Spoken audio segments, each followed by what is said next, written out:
Bom, vou falar um pouco sobre a indústria 4.0, né? E para demonstrar isso, eu vou utilizar a frase do Henry Ford, que foi muito importante nesse processo, né? Obstáculos são aquelas coisas assustadoras que você vê quando desvia seus olhos de sua meta. E retrata que você sempre deve, sempre focar no que você busca e não se assustar com o decorrer do caminho, que podem ter vários problemas, entre outras coisas, né? Dificuldades. Bom, e a indústria 4.0, também conhecida como Quarta Revolução Industrial, trata-se de um conceito que engloba diversas áreas da automação e tecnologia da informação. Essas novas tecnologias permitem que as máquinas reduzam custo e evitem falhas, aumentem a produção e detectem problemas. A Revolução Industrial passou por 3 fases e atualmente estamos passando pela quarta fase. A primeira Revolução Industrial ocorreu por volta de 1760 na Inglaterra. Nela houve a drástica mudança no processo produtivo. Antes o trabalho era feito por artesãos, mulheres, homens e crianças, que desenvolviam dentro de suas casas ou oficinas. Após a Revolução, esse trabalho passou a ser feito dentro de fábricas, com a utilização de máquinas. A principal característica dessa revolução foi a utilização do carvão, ferro e energia a vapor. Já a segunda revolução aconteceu por volta de 1850, vivida inicialmente na Inglaterra, mas depois se expandiu para outros países, como Estados Unidos, França, Rússia, Japão e Alemanha. Nessa revolução, houve o aprimoramento de técnicas e a introdução de novos meios de produção, e a principal característica foi o surgimento do aço, da eletricidade e do petróleo. Já a terceira revolução industrial aconteceu por volta, em meados de 1950. Nela foi desenvolvida alta tecnologia, onde a robótica, genética, informática, telecomunicações, eletrônica, entre outros, assumiram posição de destaque. E por fim a quarta, Revolução Industrial, que acontece atualmente, né? Ela é a transição em direção a novos sistemas mediante a revolução digital. Suas principais características são a automação de 100% dos processos dentro da fábrica, né, por meio de sistemas cyberfísicos, a nanotecnologia, a neurotecnologia, os robôs, as inteligências artificiais, a biotecnologia e as impressoras 3D, e até mesmo os usos de drones.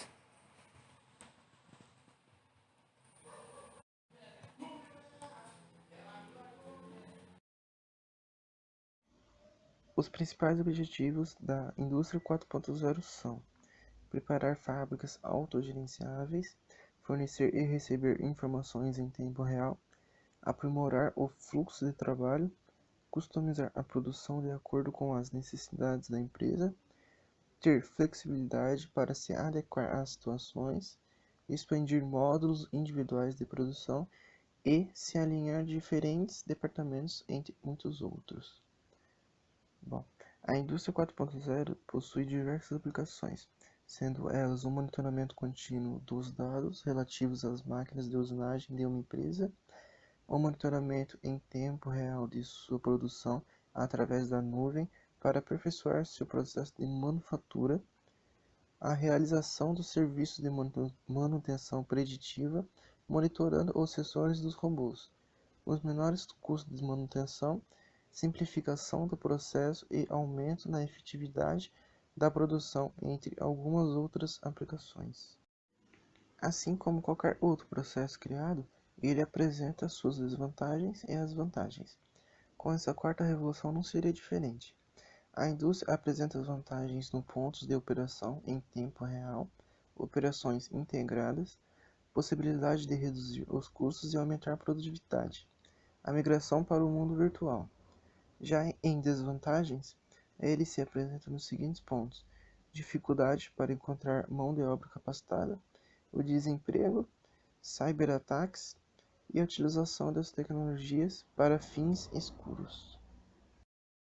O holismo, ele constitui um modelo de organização do trabalho criado pelo engenheiro indiano na década de 1960. Então, na placa da Volvo, na cidade da sueca de Kalmar, é um modelo pós-fordista que concilia tanto os aspectos tecnológicos quanto os humanos, né, presentes no sistema, né, de produção. e sua proposta era inovadora e tinha uma organização flexível e criativa. Então, o Volvismo ele está relacionado a um modelo de produção que ele é realizado nas fábricas da Volvo, né? E é marcado também por uma forte presença de sindicatos trabalhistas e esses modelos, esses modelos de produção, eles apresentavam, né, um outro olhar sobre o trabalhador. Então, o volvismo, o funcionário, ele na verdade ele apresenta um papel diferenciado e relevante. E a partir, né, de uma autonomia e representatividade no processo de produção, agrega muito valor no produto final. E na indústria na sueca, a mão de obra ela era qualificada e vista como uma oportunidade de obter um envolvimento bem mais avançado dos funcionários, né? E há relatos de pessoas dizendo que a marca Volvo é uma marca super segura e arrisca dizer que chega a ser a mais segura do mundo. Existem teorias, né, sobre a suposta marca sueca, sendo elas a hierarquia de necessidade de Abraham.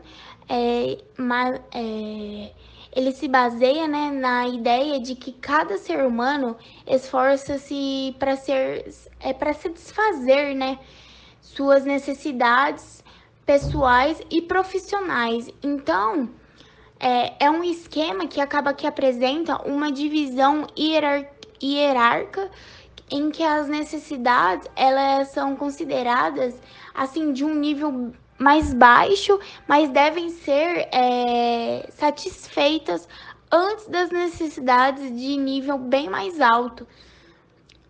A motivação da higiene de Frederic, ele relacionou o seu original da palavra higiene com o seu significado médio, né? No caso, seria prevenção ambiental, e ele observou que, na verdade, esses fatores não aumentavam a produção, mas sim, porém, impedia a perda, né, de desempenho por suas restrições. E a maturidade de Chris uma das muitas das vezes, né, as teorias que procuram explicar a natureza e, e o comportamento humano. Segundo a teoria também, o desenvolvimento de uma pessoa processa-se ao longo de um intervalo contínuo, de uma situação de imaturidade para uma situação de maturidade. Então, segundo Algren, para que as pessoas tornem-se bem mais maduras com o passar dos anos. Então, as 7 mudanças precisam ocorrer. As características principais do volvismo são a flexibilidade funcional na organização do trabalho, a autonomia de trabalho, a valorização do trabalhador e a infraestrutura de apoio, visando sempre o trabalho em equipe. Como todo modelo de produção, o volvismo tem suas vantagens e desvantagens. Como principal vantagem, a gente tem a mudança no papel do empregador, diferente do Fordismo e do Toyotismo. E a sua principal desvantagem é que o volvismo exige um maior investimento financeiro, e por isso ele acabou sendo visto como um modelo de produção de insucesso. O modelo de produção toyotista se assemelha muito ao volvismo, isso porque ambos adotam o conceito de produção enxuta e sob demanda. A diferença entre eles está na administração mais democrática da empresa sueca. E quando comparado ao modelo de produção fordista, a empresa sueca se destaca por valorizar a análise de qualidade do produto em todo o processo, visto que essas são realizadas somente no final da produção de um dos modelos fordistas.